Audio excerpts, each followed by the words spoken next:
사역은 갈릴리 지방 중심 그리고 갈릴리 출신 사람들을 많이 제자로 사용하셨습니다. 그것은 예수님의 복음이 중심지죠. 예루살렘이나 그런 사람들이 모두가 아는 대단한 곳이 아니라 사람들은 좀 멀리하고 멸시하는 갈릴리 촌이라고 하는, 그래서 갈릴리 출신이라고 하면 사람들이 조금 얕잡아 보는 그런 느낌이 있는 지역에서 예수님이 사역을 시작하셨다는 것이 굉장히 의미가 있습니다.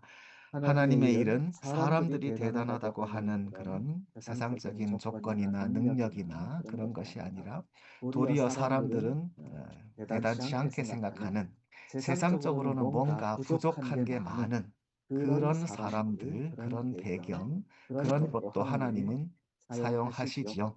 그죠? 그래서 하나님은 누구라도 사용하실 수 있습니다. 중요한 것은 순종이에요. 예수님께서 나를 따르라 하실 때에 주님, 비록 내가 부족하지만 예수님이 나를 불러주시니 그렇게 하겠습니다. 그게 제일 중요합니다. 어떤 사람들은 아유, 내가 뭐라고 이렇게 겸손하다고 하지만 그렇게 하지 않는 경우도 있을 거예요. 그런데요, 사실은 그것은 겸손이 아닙니다. 하나님, 내가 뭐라고 난 안 돼요. 나는 그럴 수 없어요. 이것은 겸손이라기보다 하나님을 사실은 믿지 않는 것입니다. 하나님은 아무리 부족한 사람도 사용하실 수 있습니다. 변화시키실 수 있지요. 그런데 나 자신을 드리는 것이 중요합니다. 오늘의 빌립처럼 내가 주님을 따르면 부족한 사람도 갈릴리 사람이라도 주님은 사용하십니다. 이것처럼 주님께서는 처음에는 이렇게 벳세다 사람이라 사람들이 촌에서 왔다고 하는 그 지역 사람들로부터 그분의 사역을 시작하셨습니다. 45절 빌립이 나다나엘을 찾아 이릅니다. 친구를 초청을 하는 거예요. 안드레는 베드로를 초청했고 빌립도 이렇게 합니다. 이 빌립이 보니까 예수님을 따른다는 것은 이게 그냥 하루 이틀의 일이 아니고 그냥 취미로 대충 할 일이 아니고 완전히 자기의 삶을 드릴 일인 것입니다. 그만큼 가치가 있는 일이에요. 하나님의 나라가 이 땅에 오거든요. 하나님이 이 세상을 온전히 다스리시고 그것이 이 세상에 분명히 나타날 것입니다. 그러니 우리들은 지난날의 삶을 이제는 그치고 변화되고 새 삶을 살아야 하죠. 하나님 나라를 위해 나 자신의 삶을 드려야 합니다. 내가 그 길을 이제 나서는데 누구를 같이 갈까? 나다나엘을 찾아간 겁니다. 굳이 찾아간 거예요. 오늘 본문에 보면 참 좋은 친구고, 근데 그냥 보통 친구는 아니겠죠. 나다나엘이면은 나랑 같이 갈 수 있을 거야. 이렇게 평소에 생각을 했을 겁니다. 오늘 본문 뒷부분을 보면 그게 더 드러나는데 나다나엘이 그런 사람이었던 것 같습니다. 평소에도 하나님 나라를 생각하고 말을 하고 하나님 나라를 기대했던 사람인 거예요. 그러니 그도 예수님의 제자가 되었겠지요. 빌립이 자기가 아는 나다나엘도 그런 사람이라는 걸 알았기 때문에 이 친구라면 분명히 나처럼 예수님을 따라 나설 거야. 예수님의 제자가 될 수 있을 거야. 이렇게 생각하고 초청했습니다. 나다나엘, 바돌로메랑 같은 그런 사람일 거다 그런 얘기도 있습니다. 이름이 좋습니다. 나다, 나다, 엘. 엘은 하나님입니다. 하나님이 나다, 나. 농담입니다. 농담이고 나다나엘 하나님의 선물이라는 뜻입니다. 네이찬 하나님이 주신 그 영어로 하나님의 선물 그 이름을 그대로 옮기면 시오돌입니다. 테디 하나님의 선물 테디가 그런 뜻이고 영어의 여자의 동일한 뜻의 이름은 도로시입니다. 하나님의 선물 같은 뜻입니다. 테디 도로시 나다나엘 동일한 이름입니다. 하나님의 선물. 그렇게 나다나엘에게 빌립이 가서 예수님을 소개하는 말이 이렇습니다. 모세가 율법에 기록하였고 선지자가 기록한 그분. 율법과 선지자는 구약 성경을 한마디로 요약한 표현이 되겠습니다. 그 당시에 수거처럼 사람들이 많이 쓰는 표현이었고, 율법과 선지자 하면은 구약 성경 거의 전체라고 말해도 되겠습니다. 모세가 그의 율법에 신명기 18장입니다. 하나님께서 또 선지자를 일으켜 주실 것이다, 이렇게 기록을 하였고, 그 외에도 많은 예수님에 대한 예언이 있습니다. 선지자들도 하나님의 다스리심, 하나님의 공의와 자비와 여호와의 날이 이 세상에 펼쳐질 것을 미리 많은 예언을 했는데, 바로 그분, 하나님께서 예언하신 율법과 선지자에 기록된 그분이 우리 앞에 있다고 소개를 한 것이지요. 이 동일한 맥락에서 안드레는 베드로에게 우리가 메시아를 만났다 그럽니다. 메시아, 그리스도. 동일한 말입니다. 하나님께서 우리에게 특별히 보내주시는 왕, 구원자, 메시아를 우리가 만났다. 같은 표현을 빌립은 율법과 선지자에 기록된 그분을 만났다, 이렇게 전해주고 있습니다. 요셉의 아들 나사렛 예수니라. 나사렛에서 왔다는 것을 이야기를 하니까 나다나엘이 이렇게 말합니다. 나사렛에서 무슨 선한 것이 날 수 있느냐? 네자레스, 이렇게 어떤 좋은 것이, 무슨 좋은 것이 나사렛에서 나겠느냐. 사람들이 그만큼 중요하게 생각하지 않는다는 거죠. 작고 이렇게 사람들이 전혀 신경 쓰지 않는 그 마을 출신인데, 나다나엘도 그런 선입견은 있었습니다. 그런 출신과 배경과 교육과 그런 것이 조금 그래도 괜찮아야 뭔가 역할을 하는 거 아닌가, 이런 생각을 했을 수 있습니다. 그러나 나사렛에서 왔다고 하니 그가 처음에는 반문하죠. 아마 이것이 예수님에 대한 그 당시 사람들의 일반적인 선입견이었을 것입니다. 사람들은 예수님이 대단한 그런 배경이나 그런 곳에서 나신 것이 아니고 나사렛에서 왔다, 이게 사람들이 처음에는 몰라봤지요. 심지어 나다나엘도 그랬습니다. 그러자 빌립이 와서 말을 합니다. 와서 봐라, come and see. 와서 봐라. 이 말을 바로 예수님께서 하셨습니다. 오늘 읽지 않았지만요, 바로 위에 본문에 그 안드레와 또 그 제자들이 예수님께 와서 예수님 어디 계십니까? 어디 머무십니까? 이렇게 처음에 대화를 하거든요. 예수님께서 하시는 말씀이 come and see, 와서 봐라. 그러십니다. 아마 그게 제자들도 그 예수님의 말씀을 보고 배웠을 수도 있습니다. 그래서 따라하는 거죠. 와서 봐라. 빌립이 내가 뭐 이것저것 설명하고 그런 것보다 네가 직접 와서 보면 너도 알 거야, 그런 뜻입니다. 빌립도 그렇고 안드레도 그렇고 사람들을 예수님께 초청했습니다. 인도했습니다. 길게 설명하지 않았어요. 메시아이시다, 그게 뭔데 와서 봐라, 이렇게 자기의 체험하고 자기가 본 것을 쉐어한 것입니다. 그것이 사실은 제일 중요한 일이 되겠습니다. 교회가 하는 일, 교회의 사명은 다른 수많은 봉사와 또 교육과 선교와 많은 일들이 있지만, 결국 이 모든 것은 예수님을 사람들에게 소개하는 것입니다. 그리고 초청하는 것입니다. 우리의 능력이 아닙니다. 교회가 그런 세상적인 여러 가지 조건이나 프로그램이나 그런 것이 아니라 오롯이 예수님만 소개하기를 원합니다. 와서 보세요. 예수님이 어떤 분이신지, 예수님이 어떻게 우리의 삶을 변화시키시는지, 새 생명을 주시는지, 하나님의 은혜를 어떻게 우리에게 전해 주시는지 직접 와서 당신의 눈으로, 당신의 삶으로 보세요. 이 말을 하면 되겠습니다. 그리고 그렇게 하기 위해서는 우리 자신이 먼저 봐야 되겠죠. 내가 보지 못한 것을 사람들에게 보라 할 수는 없잖아요. 나 자신이 먼저 우리가 하나님의 은혜를 체험하고 알고 감사하고 마음의 만족과 기쁨이 가득하고 이런 복된 자녀의 삶을 먼저 살 수 있게 되기를 바랍니다. 그렇게 했을 때, 내가 이렇게 먼저 영접한 예수님이 이렇게 좋은 분입니다 하고 사람들에게 전하면 아마 우리의 역할은 다 될 것입니다. 하나님께서 우리에게 원하시는 것이요, 대단한 큰 일이라기보다 그저 우리 각 사람의 자리에서 우리가 할 수 있는 데까지, 그러나 신실하게, 그리고 정직하게, 그리고 정성을 다해서 예수님 모시고 살고 그 모습을 보여주고, 그래서 사람들에게 와서 보세요 할 수 있으면 그것이 하나님께서 기뻐하시는 우리의 삶이 되겠습니다.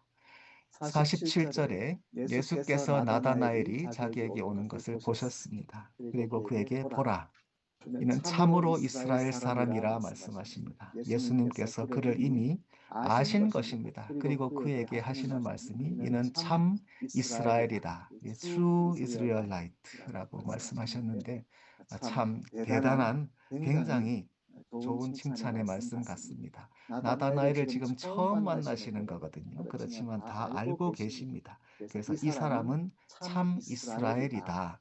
이스라엘은 그 성경에서, 특별히 신약에서는 하나님의 백성을 가리킵니다. 이 유대 지방을 정치적이나 지리적이나 사회적으로는 그냥 유대 땅, 유대인 그렇게 말하는데, 그러지 않고 완전히 하나님의 자녀들, 하나님의 백성, 하나님의 언약을 받은 사람들, 이 민족이라고 일컬을 때는 이스라엘이라 그럽니다. 그러니 이는 참 이스라엘이다. 이 말은 너무 좋은 말이 되겠습니다.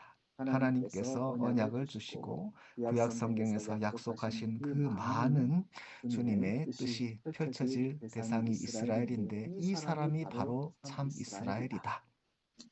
그 속에 간사한 것이 없다. 여기서 간사하다는 이 말은 속인다는 뜻입니다. 속임.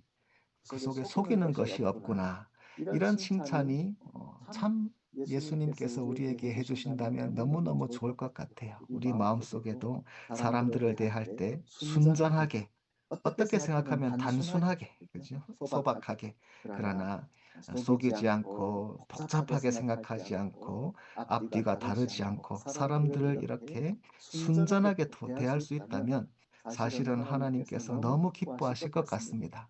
굉장히 간단한 일이고 어린아이도 할 수 있는 일이거든요. 사실은. 그러나 우리들이 세상 살면서 자기도 모르게 마음속에 속인다, 간사한다, 이 정도까지는 아닐지라도 사람들을 순전하게, 솔직하게 대하지 못할 때가 많이 있습니다.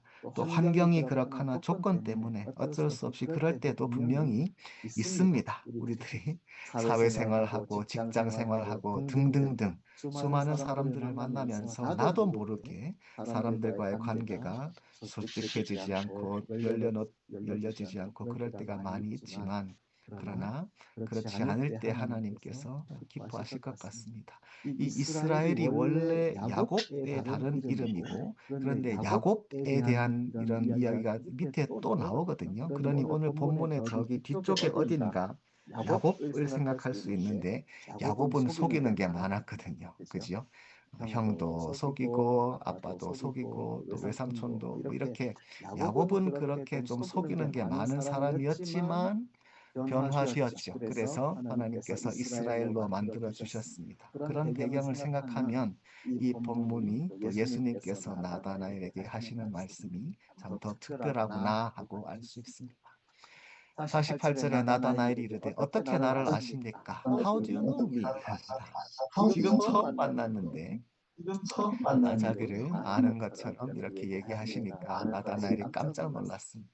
예수님 대답이, 빌립이 너를 부르기 전에 내가 무화과 나무 아래 있을 때 보았노라. I saw you. 그러면 내가 너를 보았다.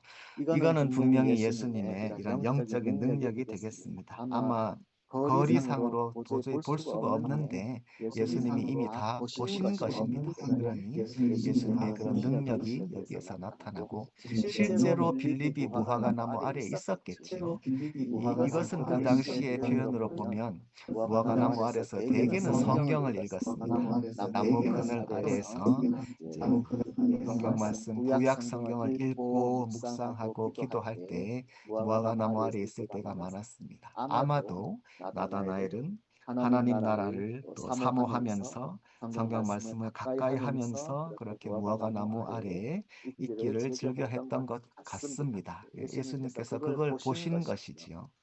그래서 나다나엘이 깜짝 놀랍니다. 49절 랍비여 선생님 그런 뜻입니다. 당신은 하나님의 아들이시요 이스라엘의 임금입니다. 아주 화끈한 이런 고백을 하고 있습니다. 어떻게 이 한마디 하셨는데 네가 무화과 나무 아래에 있는 것을 봤다 한 말씀 하셨는데 이렇게 아주 화끈한 고백을 합니다.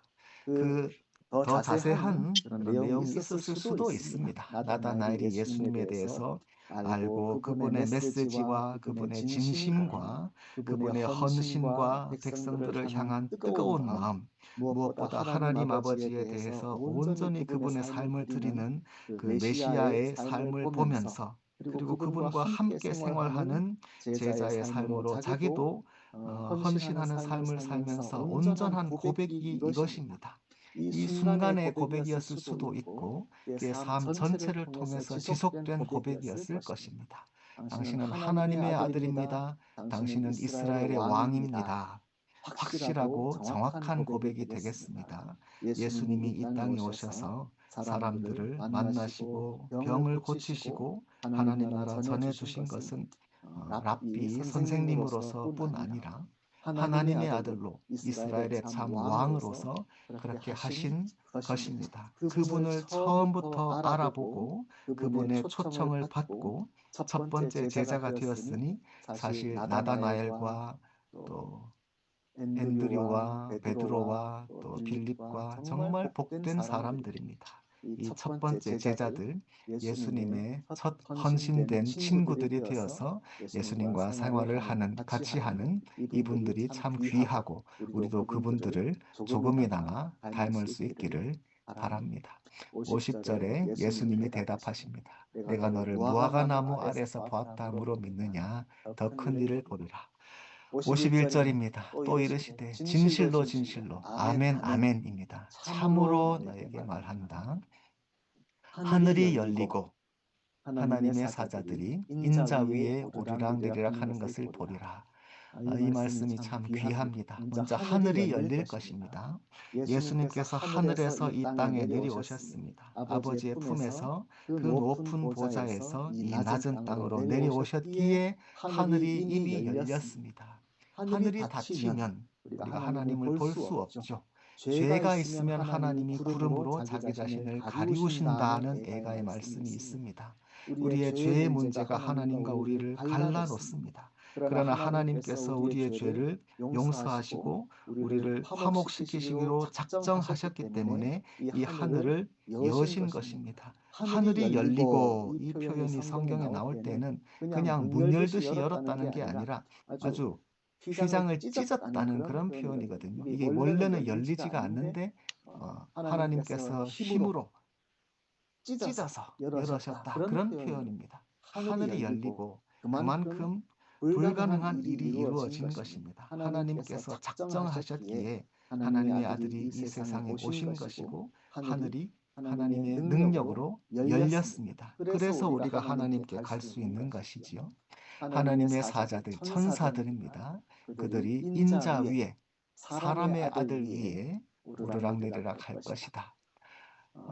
나다나엘은 당신은 하나님의 아들이다 그랬습니다. 예수님은 나는 사람의 아들이다 그러십니다. 하나님의 아들이라고 말할 때는 차라리 세상의 왕입니다. 그런 표현일 수도 있습니다. 그러나 예수님이 나는 사람의 아들이다. 이것이 사실은 참으로 그분이 하나님이시라는 것을 나타냅니다.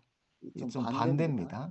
당신은 하나님 아들입니다. 이 말은 그냥 당신은 왕입니다. 그 뜻일 수가 있고 반대로 당신은 인간의 아들입니다. 예수님 한정입니다. 예수님 한정에서 당신은 인간의 아들입니다. 말할 때 그것은 당신은 성육신 하신 하나님이십니다. 그 뜻이 됩니다. 그렇게 하나님의 아들이시고 사람의 아들이신 예수님 그분의 참된 모습이 오늘 우리에게 말씀으로 나타났습니다. 사람의 아들, 인자 위에 천사들이 오르내릴 것이다. 야곱의 꿈이죠. 창세기에 여러분 아시는 본문일 겁니다. 야곱이 외삼촌 집으로 가는 그 외로운 그 여행길에서 내 앞날이 어떻게 될지 막막한 그 청년의 그 답답한 가슴속 그 걱정거리를 안고 돌베개 베고 잠을 자는데 꿈에 이것을 봅니다. 하늘이 열리고 거기에는 사닥다리지요. 그 위에 천사들이 오르내립니다. 하나님의 복과 하나님의 꿈과 인도하심을 그 좋은 선물을 가지고 이 땅에 야곱에게 주기 위해서 사닥다리 위로 천사들이 오르내립니다. 바로 그 광경입니다. 그런데 여기에서는 사닥다리가 아니라 인자, 사람의 아들, 바로 예수님 자신이십니다. 예수님이 우리의 하늘로 연결되는 다리가 되시고 사다리가 되십니다. 예수님만이 우리를 하나님 아버지께로 인도하실 수 있습니다. 그러니 우리가 그분 이름으로 기도합니다. 그분을 통해서 우리가 하나님의 자녀가 됩니다. 다른 이름은 없습니다. 우리가 이 세상 사람들을 예수님께 인도하기 원하는데 왜 그러는데 세상에 다른 종교도 많고 철학도 많은데 왜 꼭 예수님이라야 되는데 이런 질문을 하지요. 그 이유는 예수님만이 우리를 하나님 아버지께 인도할 수 있는 사다리가 되시고 길이 되시기 때문입니다. 그렇지 않고 다른 방법은 없어요. 사람의 생각으로 아무리 하고 노력하고 아무리 경건과 기도와 선행을 많이 해도 사람의 그런 본성은 하나님께 갈 수 없습니다. 하나님의 거룩하심으로 인해서 우리들은 하나님과 영원히 동떨어진 관계가 되었지만 이 사이를 이어주시는 분, 유일한 사다리가 예수님이십니다. 그러므로 우리가 사람들을 초청하는 것이지요. 예수님께서 나다나엘에게 아직은 모르겠지만 앞으로 하나님 아버지께로 가는 이 사다리에 되시는 예수님에 대해서 보여주실 것이기 때문에 이와 같은 놀라운 말씀 하십니다. 오늘 본문에서 우리들은 첫 번째 제자들 이야기를 보았습니다. 이 제자들 이야기를 저희들도 보면서요, 본받기를 바랍니다. 그들은 부족했지만 오로지 예수님께 헌신하고 순종함으로 제자들이 되었습니다. 그걸 통해서 예수님이 하나님의 아들이시오 이스라엘의 왕이신 것을 알았고 하나님과 하늘나라와 연결하는 사다리가 되어서 그 위로 천사들이 오르내리는 것을 보게 될 것입니다. 우리들이 이 시간에 함께 기도할 때에 감사하고 예수님의 초청을 받아들이는 것을 인해서 기뻐하기를 바랍니다.